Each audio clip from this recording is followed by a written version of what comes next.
Lower back pain can have a huge effect on your quality of life. To make sure you get the quickest progress, I want to cover a couple of things when it comes to the muscle flexibility.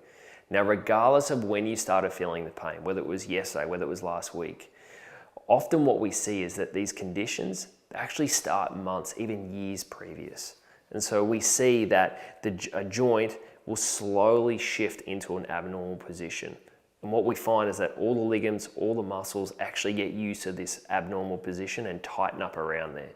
So during the first phases of care, we want to look at breaking those postural habits that cause it. And secondary to that, we actually want to look at increasing the flexibility of the muscles around the joint, where what's causing that pain, increasing the flexibility so that when we adjust you, that joint doesn't shift straight back initially. So we actually want to increase the mobility so we reduce the resistance and the pullback motion of the spine and the area affected.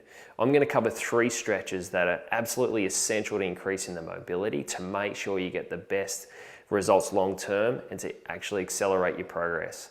First one is the hamstrings, the second one is the piriformis, and the third one is the hip flexor. This is something that I'm going to encourage you to do at least twice a day during the initial phase of your care, and even when you become pain-free. It's something that you actually want to utilize on a day-to-day basis to make sure that it reduces the chances of relapses. Enjoy. So the first one is the hamstring. I find kneeling down is the best way to isolate that muscle. So from the side, what we want to do is have the leg straight out like this. Now my back is straight up and down. All right, so I'm looking straight ahead. I'm keeping this straight up and down. With that leg straight, I'm actually going to bend forward from the hip joint here.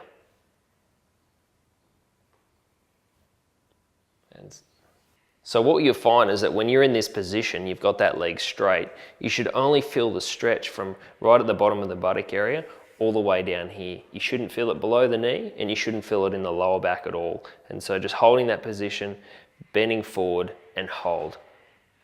Now what you can also do is you can actually turn the leg out and you can turn the leg in.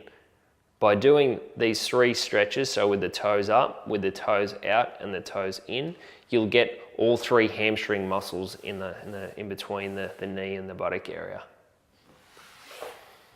So the piriformis is a muscle that will tighten right up, especially if you do a lot of driving, and it's situated in this area through here, just in the outside of the buttock area. It's only a small muscle. It can get extremely tight and affect the femoral nerve and really affect the progress of the lower back if it's tight.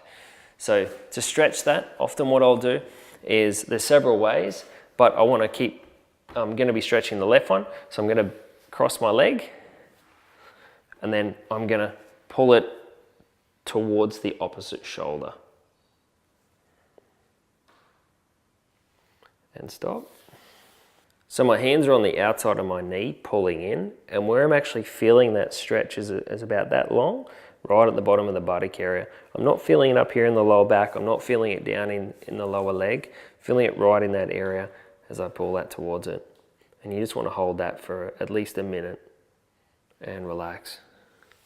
The third stretch we're going to cover is the hip flexor. Now this is a muscle deep within the pelvis region, attaches to the front of the spine and then comes down and attaches to the femur. So it can be quite a challenging muscle to stretch, but if you're able to increase the flexibility of this, it will really help with your progress. So from the side on, I'm going to be stretching the left hip flexor muscle. So I'm bringing this leg up. So with this area through here, my hands are up here. I'm lunging forward, and then what I actually do is I squeeze the left buttock area. Now for a guy, often what I'll say, imagine like you're trying to pee over a fence. And that's the best analogy I can use to make sure you get the best out of this stretch. So I'm actually lunging forward, squeezing the buttock area. Now you should feel that deep within that pelvic cavity. So you don't want to be feeling a broad stretch of the stomach. It should be quite isolated within this area. So arms up, lunging forward, squeezing the buttock, and then just holding that stretch. And I can feel that deep within this area through here.